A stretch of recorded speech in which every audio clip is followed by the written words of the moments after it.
Bueno, vamos a los ejemplos que ya va siendo hora, ¿no?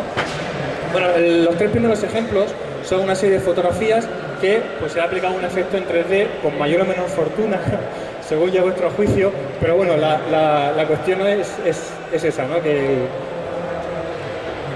se supone que viendo la fotografía pues vamos a ver un efecto en 3D.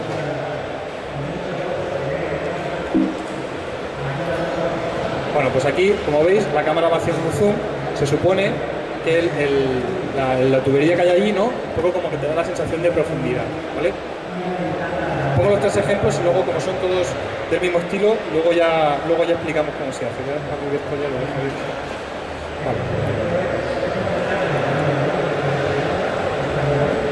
Vale. Aquí igual vemos cómo se acerca el personaje y se supone que tenemos sensación de que el palo está en un lado y de que llegamos a la araña por otro, ¿no? Y esta, bueno, que me quedó un poco más, en fin, de aquella manera, pero fueron las primeras pruebas que hice, bueno, más o menos lo mismo, con mejor o peor fortuna, pero al menos sí que transmite cierta sensación de profundidad, ¿vale? Bueno, pues para esto necesitamos nuestro amigo Photoshop o similar, porque lo que vamos a hacer, como se consigue, es sacando capas. Por lo menos con la técnica que yo he utilizado, si hay alguna técnica o un otro programa mejor, yo ya lo desconozco. Yo como lo que hago es lo que se consigue es sacando los elementos. Vale, foto 3D, vamos a ver el del avestruz mismo. Bien, ¿qué es lo que tenemos que hacer? Pues simplemente vamos a hacer distintas capas con los distintos elementos. Lo primero es generar una copia del fondo.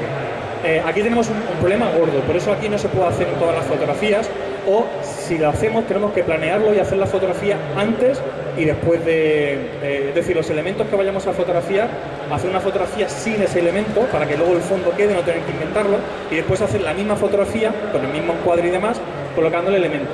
Estos ejemplos, ya digo, son muy rudimentarios, pero por lo menos explican el proceso, ¿vale? ¿Por qué? Porque si no luego nos va a tocar a nosotros inventarlo. La sensación de 3D se consigue precisamente porque el elemento se va desplazando según el ángulo de la cámara. Entonces, si en la fotografía original resulta que tenemos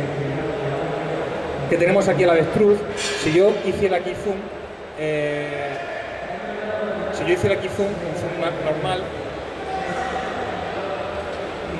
si yo voy haciendo zoom, ¿el problema cuál es? El problema es que aquí se mantiene siempre la misma relación.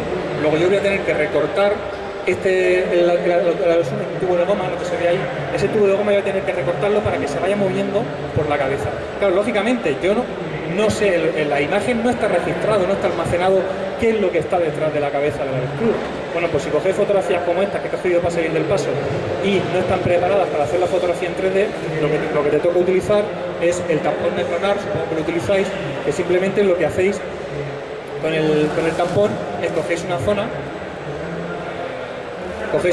zona de cualquier zona de la imagen y luego lo que hace es la replica.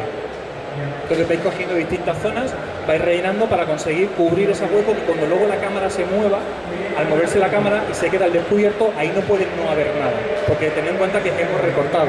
Si vemos es porque hemos tenido el fondo, pero si vemos, por ejemplo, el avestruz está solo, ¿no? Es decir, son elementos recortados. El avestruz no es precisamente, ni mucho menos el mejor ejemplo, puesto que hay mucho pelo y el recorte es horroroso.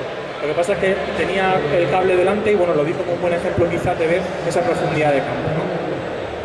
Luego el siguiente elemento se ve la valla del fondo por donde asoma la valla por donde asoma el avestruz la cabeza, lo tendríamos por otro lado, y por último tendríamos el cable totalmente aislado, estaría totalmente suelto. Entonces eso lo tenemos que llevar al programa de composición. Los ejemplos, como trabajo en Mac, pues lo vais a ver en Mac, pero se podría hacer exactamente igual como cualquier otro software de composición, como After Effects, Combustion o similar.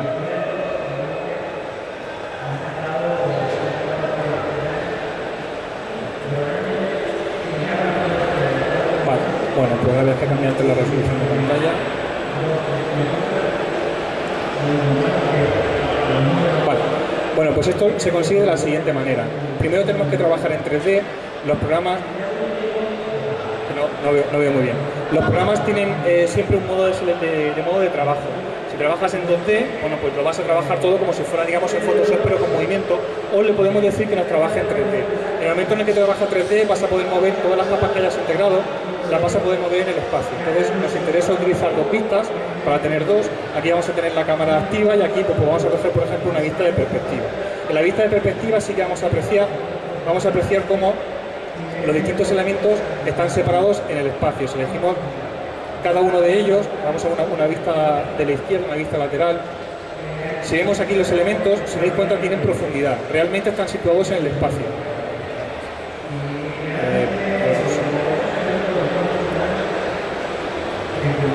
¿Vale?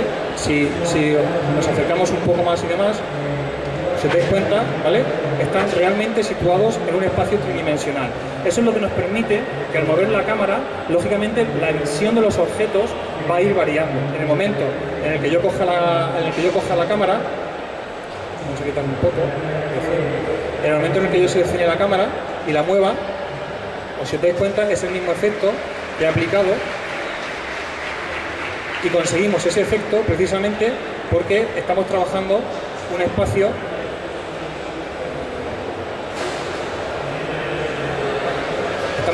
como digo, el espacio tridimensional. Si veis, efectivamente, si levanto la cámara, si lo apreciáis, veis cómo se va cambiando la cabeza tal y como sucedería en el mundo real. Aquí hay dos problemas, que es el fondo. En el momento en el que desplazamos los elementos hace falta ampliar el fondo no está en su tamaño original, porque en el momento en el que tú coges el tamaño, en cuanto alejas un poco la cámara, se te va a quedar fuera de lo que es el encuadre. Entonces, bueno, hay que esperar experimentar un poquito, y por eso digo que si queremos hacer una fotografía en 3D, lo mejor va a ser primero hacer dos tomas para luego tener el fondo y no tener que clonar con el tampón e inventarlo, y además tener en cuenta que sean fondos fáciles de replicar para luego poder hacer el efecto, ¿vale? Insisto en que no voy a profundizar muchísimo, sino simplemente daros el concepto, porque luego lo explico aquí muy fácil, pero si vosotros vais a la casa, veis After Effects, a Motion o lo que sea, y intentéis hacer lo que yo he explicado, os vais a pegar cocotazos, ¿no? Porque explicarlo rápido no sirve. Simplemente es el concepto de, primer paso, cogemos la fotografía, sacamos tantos elementos en capas como queramos dar la sensación de profundidad, y luego lo vamos a animar. Vamos a ver quizás el de la vida negra, que posiblemente es el que mejor efecto se ha quedado.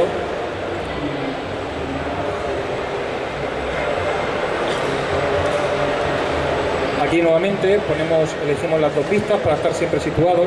Te das cuenta que normalmente cuando trabajas en 3D suele haber una pequeña malla que te sitúa un poco y te orienta, porque si tuviéramos todo el fondo negro, pues es lógicamente mucho más sencillo perderse. Aquí pues nuevamente sería exactamente el mismo concepto. Hemos sacado los elementos, los hemos sacado del espacio. Tenemos, como veis, la araña, os dais cuenta, aparece aquí en el centro, y el palo, como veis, también aparece en un espacio tridimensional. Y eso nuevamente es lo que luego nos va a conseguir que, moviendo la cámara, tengamos esa sensación de espacio tridimensional. Perdona que no tenga precisión, pero como estoy así de lateral no lo veo muy bien. Ya digo, en cualquier caso, para tener ese ejemplo y ese concepto, pues creo que puede ser suficiente. Si tenéis alguna pregunta, o si no, paso a otro ejemplo.